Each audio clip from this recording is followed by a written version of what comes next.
Новиот состав на антикорупцијската комисија направа и се закачи за врат на пратеничките Мира Стојчевска, Александра Зафировска и градоначалникот на Берово Звонко Пекевски. Имено, тие се првата работа на оваа комисија во новиот состав, а во која тие влегуваат со голем ентузијазам по огромниот притисок од јавноста за вработувањата на нивни блиски во државни институции. Знаменосец на скандалот во случајов е пратеничката од СДСМ Мира Стојчевска, за која во образложението пред антикорупцијска стои дека сопругот и е унапреден во шумската полиција, синот вработен во Елем, а братот во Рек Битула.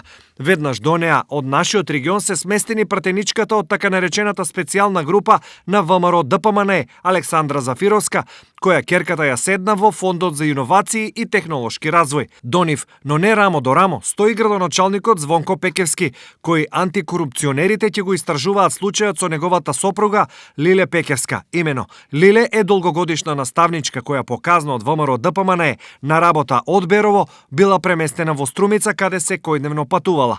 Откако сопругот Звонко стана градоначалник, тој ја искористи веројатно првата прилика супругата да ја врати на работа во Берово, со тоа што, како што веднаш изјави, ја исправил веќе нанесената неправда.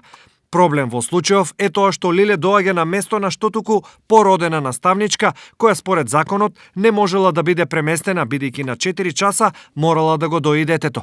Овие три предмети практично се првиот испит на антикорупцијската комисија, на која освен ингеренциите, дополнително гориво и уфрли примерот Заев, кога побара разгледување на овие и сите останати случаи во државата. Каква ќе биде одлуката неизвестно, но јавноста очекува брз резултат, кој најверојатно ќе се случи пред народот гневот да го истури на изборите. Секако, далеку подобро и за пример ќе беше доколку прозваните собереа малку сила и доблест, па од работните места се откажаа сами.